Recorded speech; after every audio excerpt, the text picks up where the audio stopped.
오늘 우리에게 주는 하나님의 말씀입니다. 누가복음 2장 1절서부터 7절까지 신약성경 89면입니다. 누가복음 2장 1절서부터 7절까지의 말씀을 제가 봉독하겠습니다. 그때 가이사 아구소가 영을 내려 천하로 다 호적하라 하였으니 이 호적은 구레뇨가 수리와 총독이 되었을 때에 처음 한 것이라. 모든 사람이 호적하러 각각 고향으로 돌아가매 요셉도 다윗의 집 족속이므로 갈릴리 나사렛 동네에서 유대를 향하여 베들레헴이라 하는 동네, 다윗의 동네로 그 약혼한 마리아와 함께 호적하러 올라가니 마리아가 이미 잉태하였더라. 거기 있을 그때에 해산할 날이 차서 첫 아들을 낳아 강보로 싸서 구유에 뉘었으니 이는 여관에 있을 곳이 없음이로라. 아멘. 오늘도 예배 가운데 함께 하실 모든 성도님들 환영하고 축복합니다. 성탄의 큰 기쁨이, 성탄의 큰 축복이 여러분들의 삶과 가정과 또 행하는 모든 일 가운데 넘치기를 축원합니다. 오늘 2022년도 마지막 주일이며 특별히 이 주일이 성탄절입니다. 우리 위해서 우리 예수님 오신 그 기쁨의 날입니다. 그래서 예전에는 성탄절 그러면 얼마나 화려한 장식이 곳곳에 있었는지 몰라요.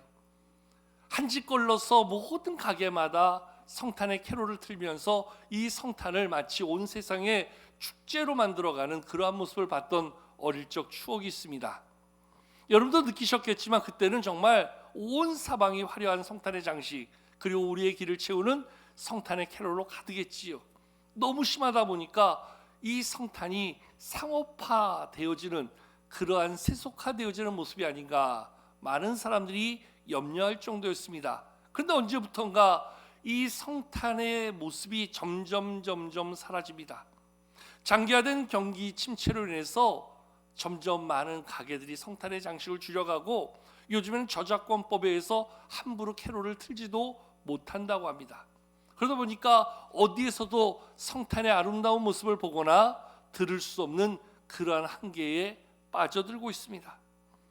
예수님이 오신 그 놀라운 기쁨을 나타내고 증거하는 그 성탄의 장식이 점점 줄어들면서 우리 안에 성탄에 대한 의미도 생각도 관심도 점점 작아지는 것이 아닌가 하는 그러한 걱정 아닌 걱정도 우리 안에 점점 많아지고 있는 상황입니다.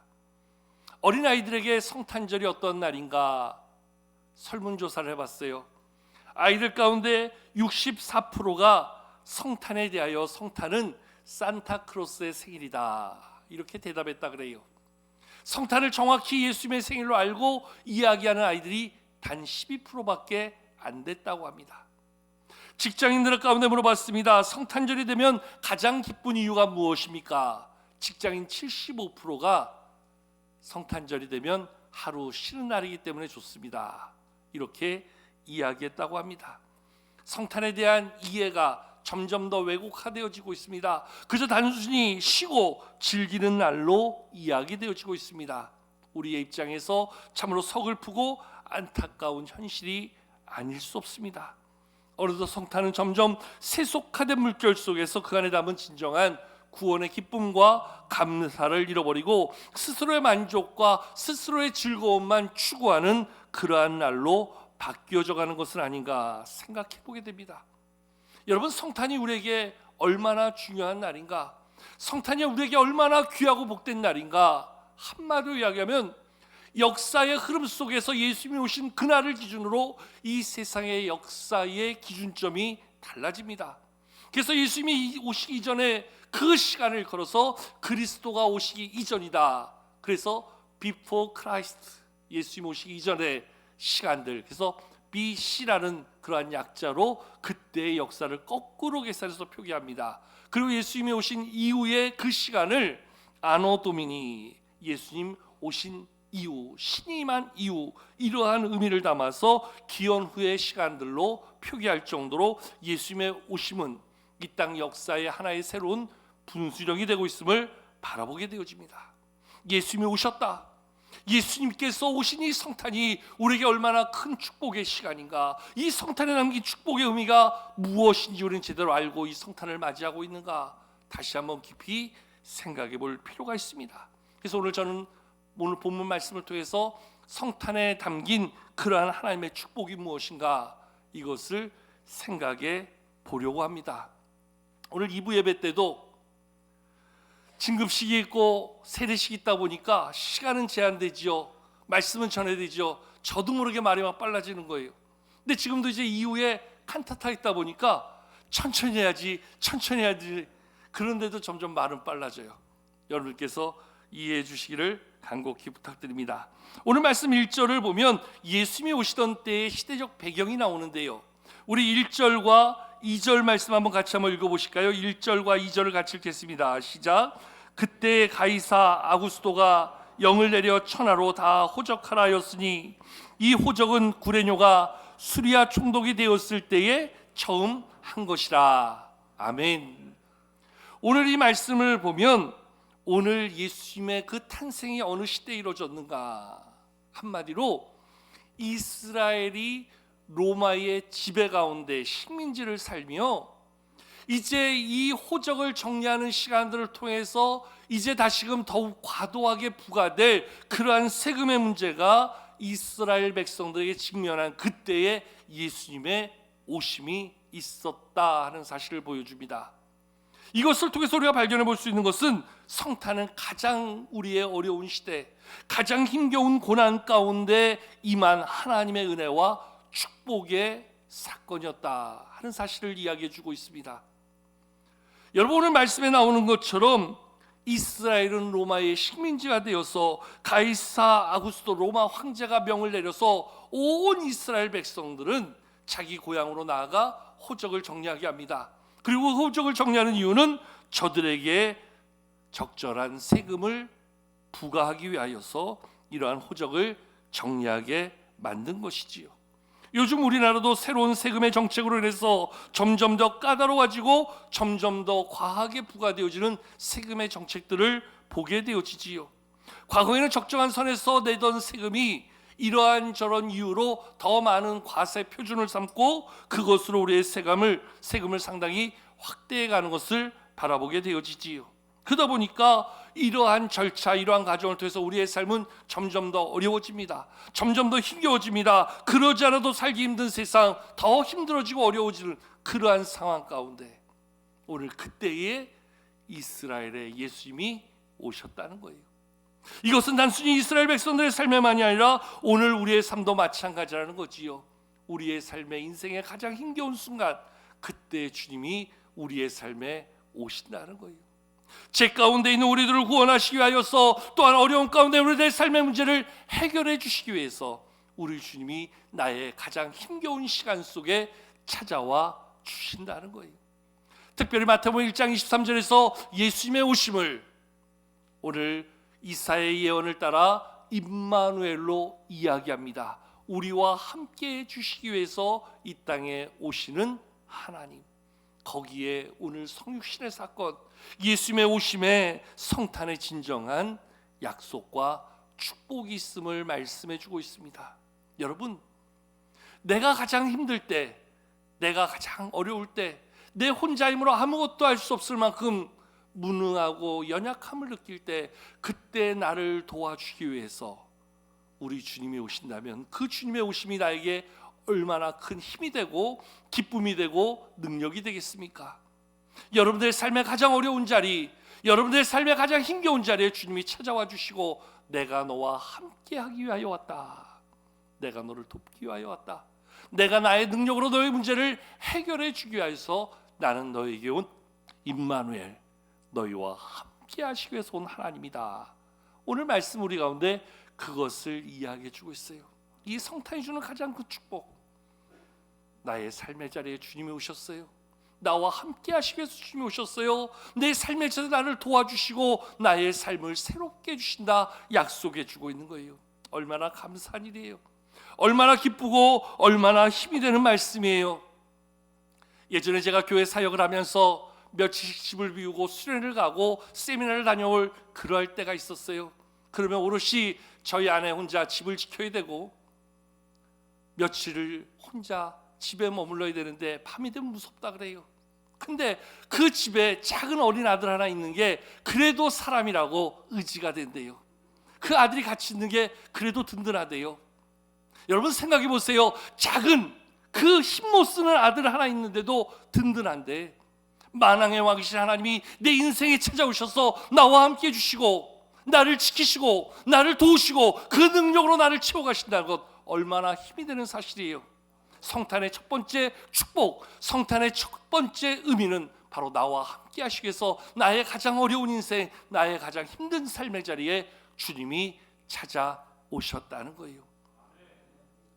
이 성탄의 놀라운 능력이, 축복이 오늘도 힘겨운 삶을 살아가는 여러분들 가운데 함께 하시는 하나님으로 다시 한번 경험되어지는 이 성탄이 될 수 있기를 주님의 이름으로 축복합니다. 힘들어도 우리가 소망이 있는 것이, 어려워도 낙심할 이유가 없는 것이, 지금도 하나님은 나와 함께 하신다. 나의 삶의 자리에 찾아와 주시고 지금도 나와 함께 해주시고 나를 이끄시고 도와주신다. 그 하나님이 경험되어지는 이 성탄 될 수 있기를 주의 이름으로 축복합니다. 두 번째, 성탄이 주는 가장 큰 축복이 뭘까요? 하나님께서 하늘 보좌 버리시고 이 땅에 오실 때에 하나님은 누구를 통해서 오셨는가? 성경에 보니까 그 아버지 요셉, 그 어머니 마리아를 통해서 예수님께서 이 땅에 오셨어요. 여러분, 당시에 사람이 없었던 게 아니에요. 잘 배우고 똑똑하고 가진 거 많고 영향력 있는 사람이 많았겠지요. 그런데 나사렛, 작고 초라한 동네에 예수님께서 한 사람 요셉과 마리아를 택하여 이 땅에 오시는데요, 성경에 보니까 그들은 누구보다 신실한 믿음의 사람이었음을 말씀은 우리 가운데 보여주고 있어요. 바꿔 말하면 오늘 예수님의 그 오심은 가장 믿음 있는 사람, 가장 신실한 믿음을 가지고 하나님을 바라보고 하나님 앞에 그 믿음으로 반응할 수 있었던 믿음의 사람들, 믿음의 가정을 통해서 우리 주님이 이 땅에 오시는 놀라운 역사를 보여주고 있더라는 거예요. 여러분, 요셉을 보십시오. 마태복음 1장에 나오는 것처럼 마리아가 아이를 가졌다는 사실을 알게 되면서 요셉이 깜짝 놀라지요. 정혼한 자기의 약혼녀 마리아가 아이를 가졌다는 것, 이게 어찌 용납이 될 수 있겠어요? 근데 요셉을 보니까 이 일을 드러내지 않냐고 가만히 끊고자 했다 그래요. 왜냐하면 이것이 밝혀지는 순간 마리아는 율법에 근거하여 돌에 맞아 죽을 수 있는 큰 위험을 당하게 됩니다. 한때나마 자기가 마음에 품었던 여자, 사랑으로 평생 함께하고자 했던 그 여자가 그러한 봉변당하는 것을 원치 않았기 때문에 이 일을 가만히 끊고자 하여 모든 것들을 조용히 수습하려고 하지요. 그때 주의 사자가 요셉에게 나타납니다. 그래서 이야기합니다. 마리아에게 잉태된 것은 성령으로 된 것이다. 마리아 데려오는 것을 무서워하지 말아라. 하나님께서 그를 통해서 일하시는 것이다.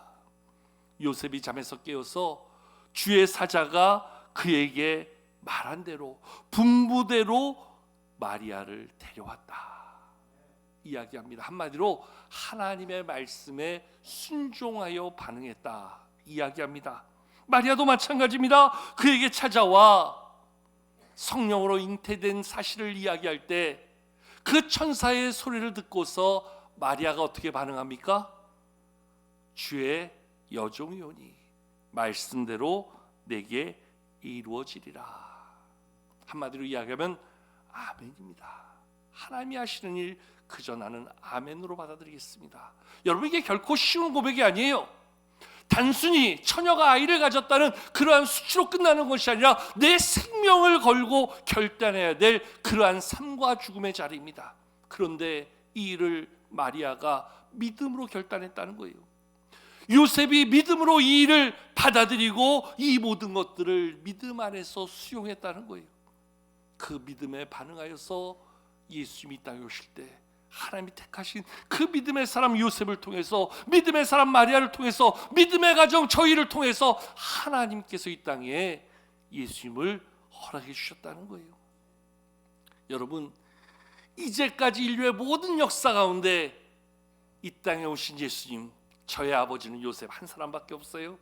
저의 어머니 마리아는 한 사람밖에 없어요. 그 영광스러운 자리, 믿음의 사람을 통해서, 믿음의 가정을 통해서 하나님이 이루셨다고 하면 저들의 믿음이 얼마나 남달랐는가 우리는 생각해 볼 수 있지요. 오늘도 마찬가지입니다. 오늘도 이 땅에 이루실 하나님의 놀라운 역사, 하나님이 누구를 택하실까요? 누구를 통하여 모든 일들을 이루어 가실까요? 거기에는 하나님이 기준하시는 바로 그 믿음, 그 믿음에 반응하는 자를 하나님이 찾으신다는 거예요. 오늘도 하나님이 일하실 때에 하나님이 누구를 통해서 일하실까요? 하나님이 오늘도 역사하실 때 누구를 통해 역사하실까요? 그러한 면에서 오늘 저와 여러분들이 바로 이 요셉과 마리아와 같은 그러한 믿음의 사람 되기를 축복합니다. 여러분들의 가정이 그러한 믿음의 가정 되기를 축복합니다. 우리가 섬기는 우리 교회가 그러한 믿음의 교회가 되기를 축복합니다. 믿음으로 나아갈 수 있는, 믿음으로 반응할 수 있는, 믿음으로 주의 일에 쓰임받을 수 있는 삶이 될 때 그 삶의 자리가 영광의 자리요, 그 삶의 자리가 하나님이 주는 축복의 삶이 되어질 줄로 믿습니다. 여러분들의 삶에, 여러분들의 가정에, 나아가 우리 교회 가운데 하나님이 기뻐하시는 믿음, 하나님의 영광을 이루어가기에 아름답게 복되게 세워져 쓰임받는 그러한 교회, 그러한 여러분들의 모든 가정이 되기를 주의 이름으로 축원합니다. 마지막으로 우리 한 가지 더 생각해 봐야 될 것은 이 성탄이 이루어졌던 그 자리, 오늘 말씀 마지막 7절에 보니까 첫 아들을 낳아 강보에 싸서 구유에 뉘었으니 이는 영원에 있을 곳이 없음이더라 말씀하고 있어요. 당시에 호적 정리를 해서 많은 사람들이 고향을 찾았을 때 가난한 목수 요셉과 만삭의 몸이었던 마리아, 누울 방한칸 얻지 못할 정도로 가난했다는 거지요. 여러분, 갈릴리에서 베들레헴까지 거리를 따져보니까 자그만치 지금 우리 거리로 따져도 150km. 제가 한번 지도를 펴고 봤더니 우리 의정부에서 출발하면 청주까지의 거리예요. 제가 얼마 전에 청주를 회의 때문에 다녀왔는데 차를 몰고서도 한 2시간 반 가야 되더라고요. 요즘 막히니까. 여러분, 그 거리를 걸어간다고 생각해 보세요. 그 거리를 만삭의 몸에 아내를 데리고 한번 내려간다고 생각해 보세요. 얼마나 먼 거리, 얼마나 힘든 시간입니까? 근데 그렇게 갔는데 몸 누울 방 하나 구할 수 없는 그러한 형편이에요. 결국에 어디로 갔습니까? 마구간 구유에 아기 예수님 출산하여 그 구유에 누이게 됐지요. 어쩌면 예수님의 출발은 가장 비극적이고 가장 초라한 출생의 자리라 이야기할 수 있지요. 그런데 여기에는 하나님의 위대한 섭리가 있는 것을 바라보게 되어집니다. 누구라도 맞이할 수 있는, 누구와도 함께할 수 있는 그 자리를 만들기 위해서 가장 낮아진 자리, 가장 큰 섬김의 자리에서 오늘 예수님이 누워 계셨다는 거예요.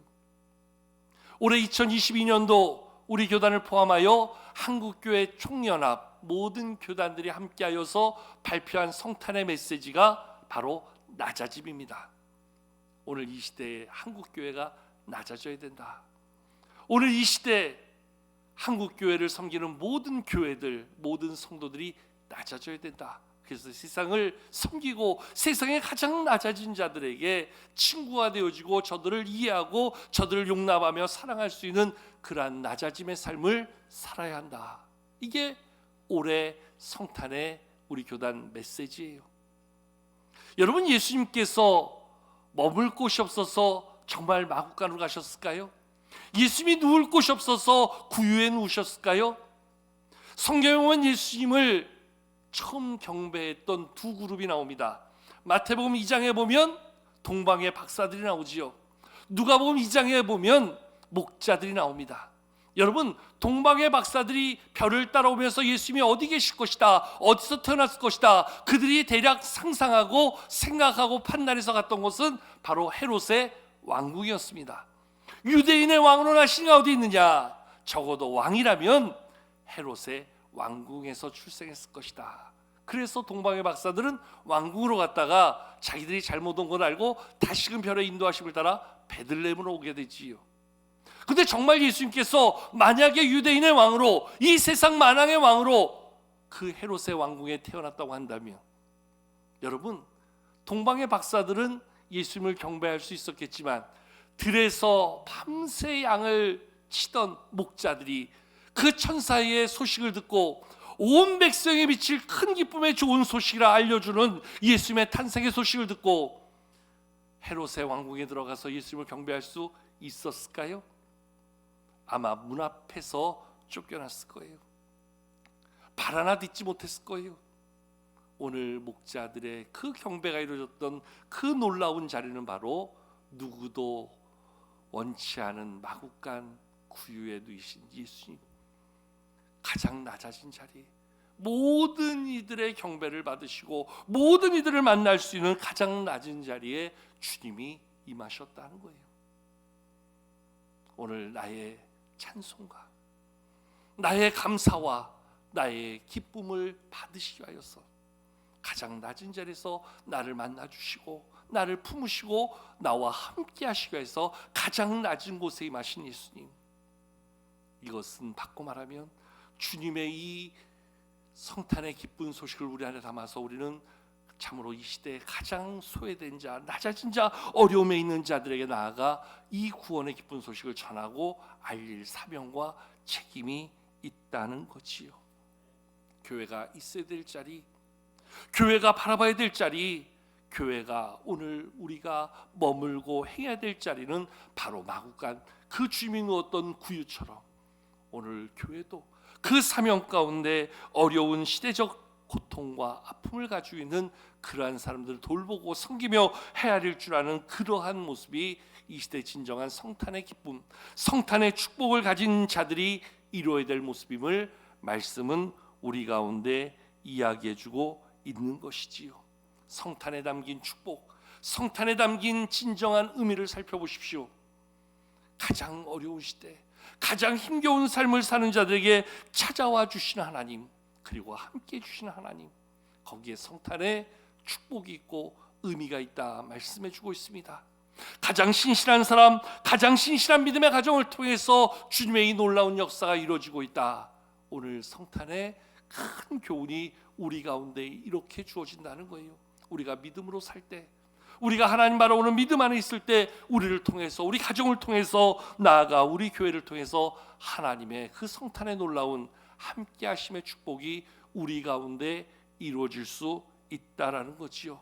무엇보다 낮고 천한 그 마음간 구유에 태어나신 예수님, 모든 이들을 맞아주시고 모든 이들과 함께 하시며 거기가 바로 주님을 만나는 자리, 주님과 함께 할 수 있는 자리임을 우리가 통하여 우리도 주님을 경배하고 이제 우리가 만들 주님의 그 놀라운 만남의 자리를 그러한 낮아짐의 자리로 만들어 이 세상 누구도 주님 앞에 나오고 누구도 주님 앞에 함께 할 수 있는 그러한 모습, 그러한 사명을 우리 안에 담아갈 때 우리는 진정한 성탄의 의미를 알아 성탄의 축복을 이루고 나누는 자들이 되어질 줄로 믿습니다.